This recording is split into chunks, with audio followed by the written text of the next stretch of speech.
I grew up in Santa Barbara, California. It's a beachy little city full of surfers, skateboarders, hippies, and it was really cute and fun. It was like a little island.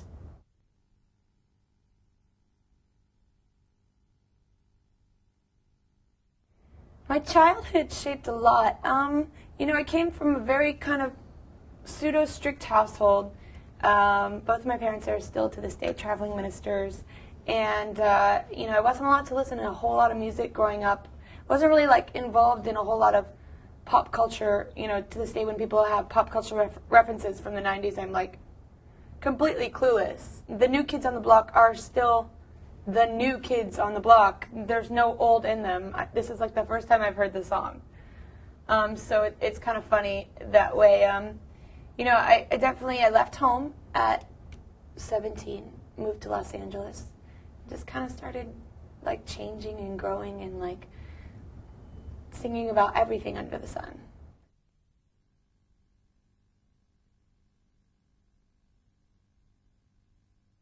Parent approved. Oy vey, que filter fish. I'm not actually necessarily looking for it to be parent approved. I'm looking for it to be kid approved.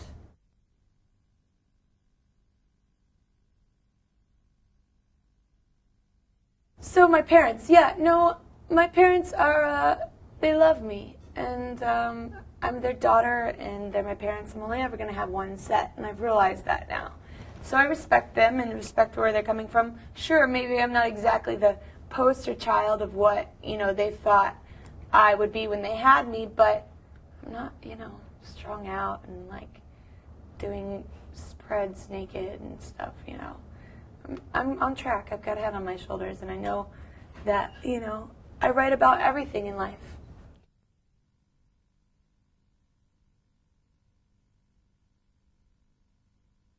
The recording was a long experience, gruesome a little bit. Lots of hours, lots of tears, lots of pounding my pillow saying, why, God, isn't it happening now? But, it's all worked out so wonderfully. I'm glad I didn't put out the record I thought I should have put out when I was 17, 18, and when you're 17 and 18, you know everything. Nobody can tell you different. All of a sudden I'm 23 and I'm like, Mom, I don't know how to do my taxes, help me, all kinds of different situations pop up in your mid-20s where you're like, I didn't know this was going to happen to me. So it's taken 5 years. It's taken a few labels. A lot of people told me, oh, you're going to have a record out, Katie, blah, blah, you're going to have a record. And I would relay my happiness to my friends, and then after about 3 years of that, my friends were like, you're crazy. You're definitely crazy.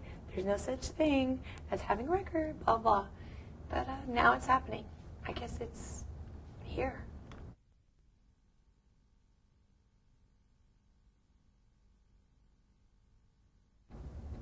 One of the boys is a coming-of-age song. There's something that happens, I think, especially with girls, is from junior high to high school, from grade school to high school, there's a blossom period where all of a sudden Susie was wearing headgear and flat and not the most prettiest thing to look at, and then bam, high school comes and you're like, I gotta take her to homecoming. I gotta take her, all the boys are like, pick me, pick me. So that's kind of like one of the boys. It's like a blossoming coming of age. I don't want to be one of the boys. Don't look at me as such. And it's also the title track for the record was what I called the record, One of the Boys.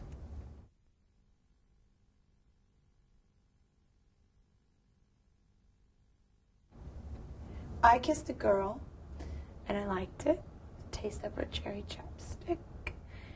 I Kissed a Girl is a song about curiosity. It's a song that I wrote because I opened up a magazine, and I looked and I saw, I think it was Megan Fox or Scarlett Johansson, and I looked up at my boyfriend and I said, you know what, I'm not going to lie. I know you have your one.